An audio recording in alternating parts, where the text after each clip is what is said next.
Nous sommes très honorés de retrouver à nouveau notre cher ami, président historique de la Bolivie, Evo Morales Ayma. Evo, bienvenue et merci d'avoir accepté notre invitation. Merci beaucoup pour cette nouvelle invitation, frère Machi Raphaël. Très heureux de parler à nouveau avec toi dans ton programme. Que se passe-t-il en Bolivie, cher Evo? Il est clair qu'il y a eu un coup d'État et pourtant certains le nient. Eh bien, je dirais que certains groupes qui détiennent le pouvoir économique ne nous pardonnent pas que les mouvements sociaux, en particulier le mouvement indigène, aient donné un nouveau visage à notre chère Bolivie. Ils ne nous pardonnent pas la nationalisation des ressources naturelles et celle des entreprises stratégiques qui ont modifié la matrice économique de la Bolivie.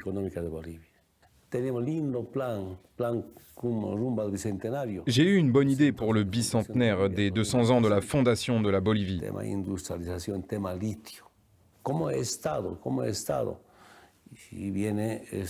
Crois-tu que le lithium ait joué un grand rôle dans ce problème?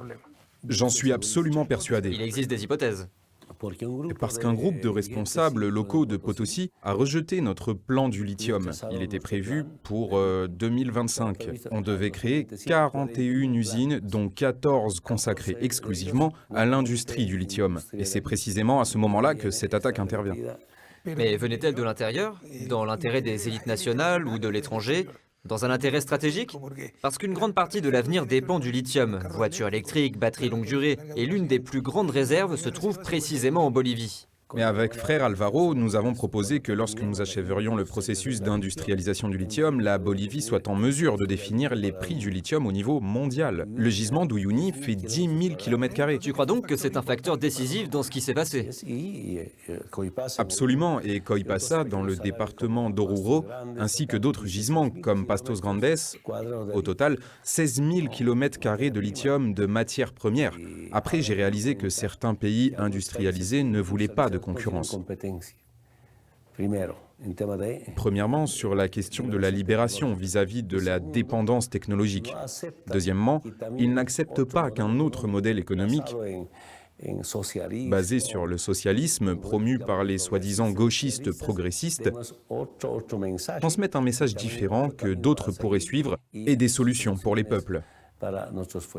Avant de commencer l'interview, nous discutions et je te disais qu'il y avait une chose avec laquelle j'étais en désaccord. On t'a souvent répété que la haine de l'opposition à ton égard, ce ressentiment, était dû au fait qu'il y avait un Indien à la tête du gouvernement, n'est-ce pas? Je pense que c'est juste un facteur aggravant. Bien sûr. Car si tu avais été un Indien soumis à leurs intérêts, tu serais loué comme un grand homme d'État, un humaniste.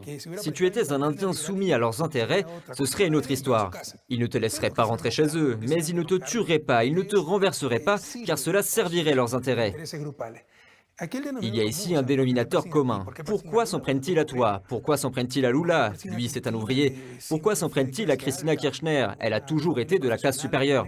Avec Nestor, il formait un couple d'avocats très prospère en Argentine. Pourquoi s'en prennent-ils à moi, qui suis de la classe moyenne? Le dénominateur commun n'est pas d'être indien, ouvrier ou pauvre, c'est de défier le système.